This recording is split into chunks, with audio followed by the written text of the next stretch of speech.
Hello, welcome to my channel, A Book Forest. Today I'm going to be doing a tag.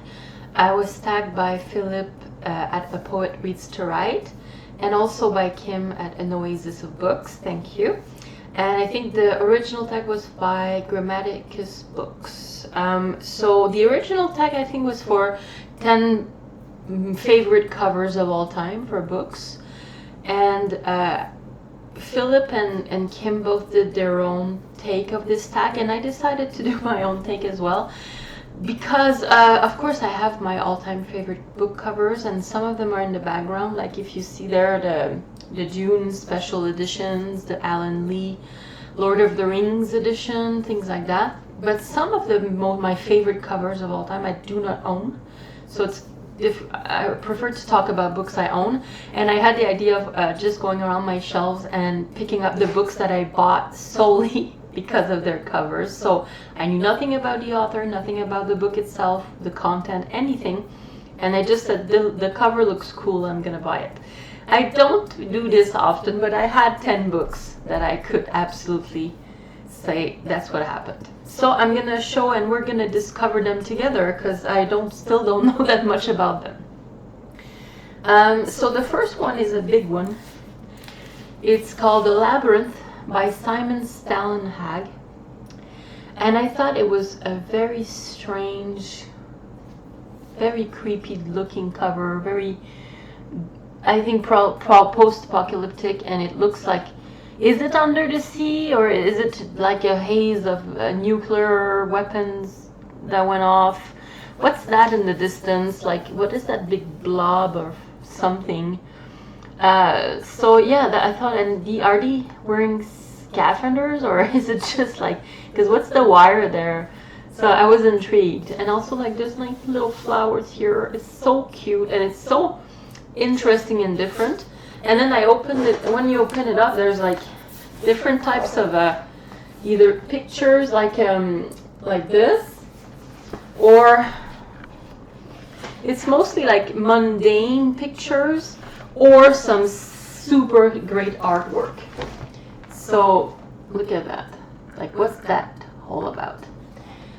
So I'm gonna read the description with you. The world is covered by ruins and ash. Remnants of an otherworldly phenomenon have ravaged Earth and forced the few survivors deep underground. So it's subterranean, post-apocalyptic, and is it a graphic novel? I'm not sure. It's just so different. Let's look at that. Amazing. So very interesting, and I kind of display it on my covers on my bookshelves because it's so different and cool. So another book I bought just because of the cover is this. It's called A Conspiracy of Truth by Alexandra Rowland.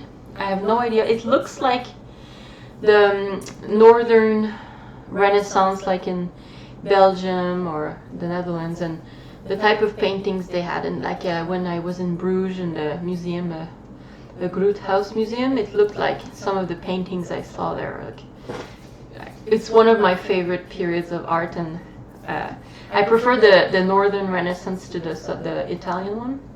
It's a bit more gloomy and moody, and it's what I prefer.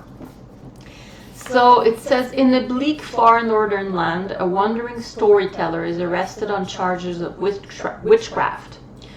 Though Chant protests his innocence, he is condemned not only as a witch but as a spy.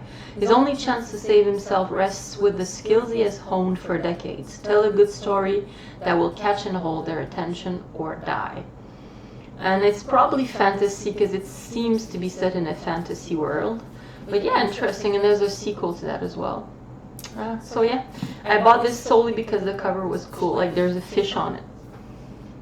Right there. It's a bit foiled, and yeah, interesting.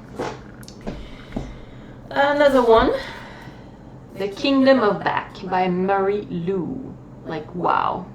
Like, my channel is called A Book Forest because I love trees and forests, so anytime there's like a strange, interesting tree on a book, I'm gonna be attracted to it. And I love the blues, and it's a bit, yeah, there's like moons in the trees or something. It's very, very fairy tale-esque.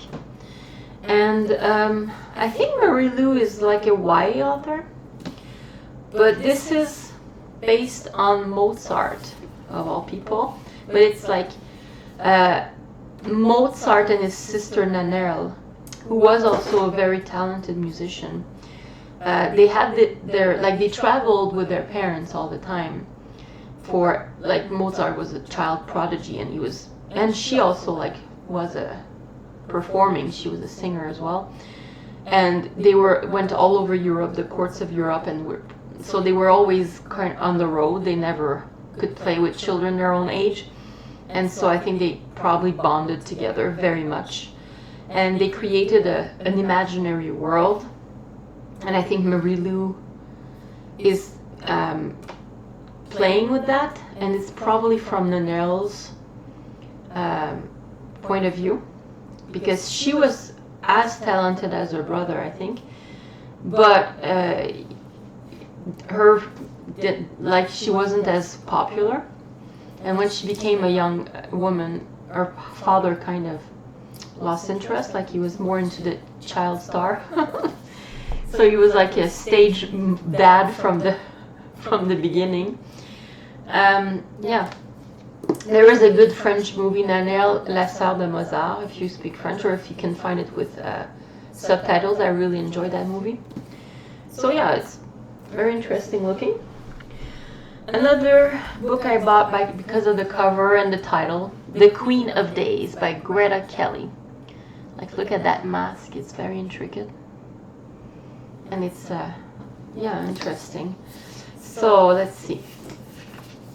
For Balthazar and his family of thieves, stealing a statue during the annual celebration of the god Caranus was just a good bit of fun, and a way to stick it to the governor who murdered his parents. And yeah, the small fortune and reward doesn't hurt, even if his boss also hired the mysterious Queen of Days to join the crew as the weapon of last resorts. So it seems to be kind of a heist, and kind of fun. It sounds a bit lighthearted.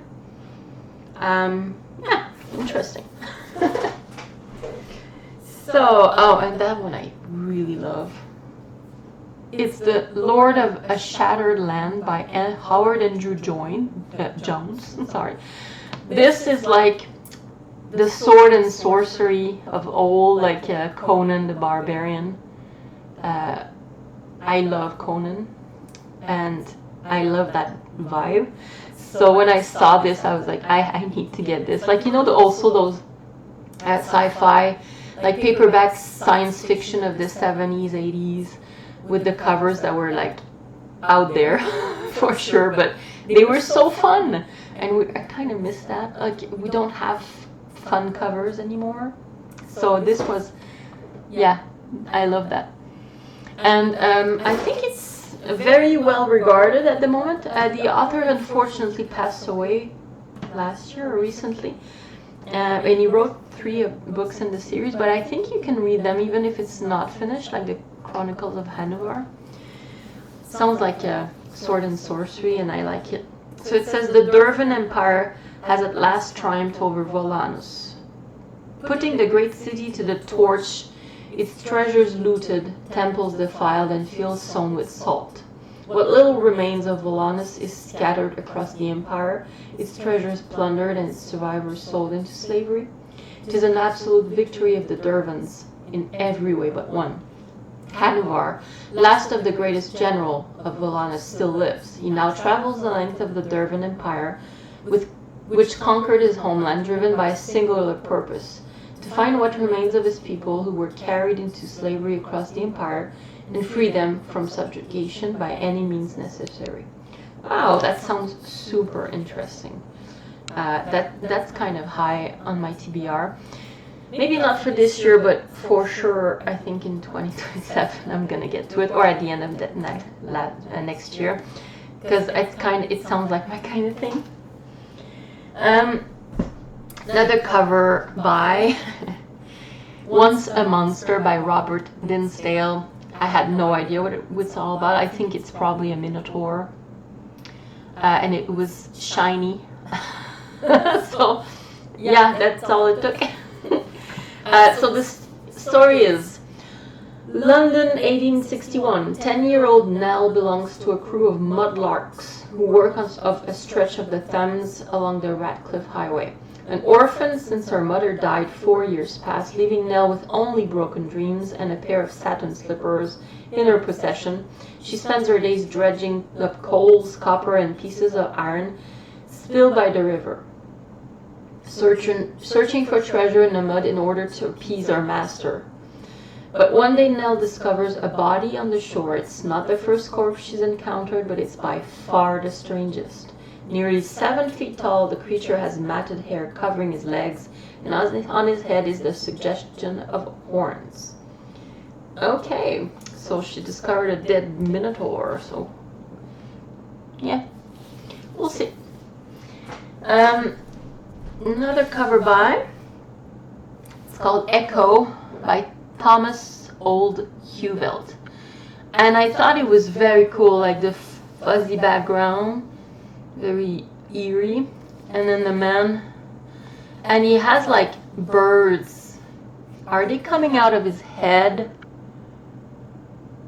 Or are they attacking his head? I was intrigued by that. That's all it took. And then, so I have no idea what it's about. It says, travel journalist and mountaineer Nick Grevers wakes from a coma to find that his climbing buddy, Augustin, is missing and presumed dead. Nick's own injuries are as extensive as they are horrifying. With his face wrapped in bandages and unable to speak, Nick claims amnesia, but he remembers everything. He remembers how he and Augustin were mysteriously drawn to the Maudit, a remote and scarcely documented peak in the Swiss Alps. And what happened there? Something is waiting for them. Okay. Mystery in the Alps. But yeah, it sounds weird and sci-fi-ish, so yeah, interesting. Then I had The Little Shop of Found Things by Paula Braxton. It's a series with nice little covers, like, I like that. It looks like a little street in England, an antique store. I like the blues. And yeah, that's all. But I've read this one, but I bought it because of the cover. But I already read it. It's about Santa and her mother. She came out of prison. She just got out of prison. She got convicted because she had a bad boyfriend or something. And she's an antique dealer, but she also has a talent with antiques. Like some objects, she feels their history. Like she feels it very strongly, and she needs to go to the end of whatever she's feeling. And she finds an object at the beginning of this book, and this object brings her back all the way to the 17th century in England. And yeah, it's the story from that, like what's going on, why is the object speaking to her, and there's a creepy person linked to the object. It's actually scary. But yeah, it's like historical fiction / time travel fantasy. I'm not a fan of time travel as usually. I don't particularly like time travel, but I enjoyed this book in spite of it. Because of the antique angle, I guess. But the covers are lovely. And then I have this here. I assume it's about dragons. Dragon Slayer by Duncan M. Hamilton. I thought that dragon looked cool. That's all it took. It's a bit blurry, interesting. So it says, it's been 1,000 years since dragons fill the skies above the countryside. 1,000 years since mages and swordsmen joined forces to battle the magical creature to destruction. In the centuries since, those with magical talent have been burned at the stake, save for a handful recruited by Prince Bishop to serve his own ambitions. And there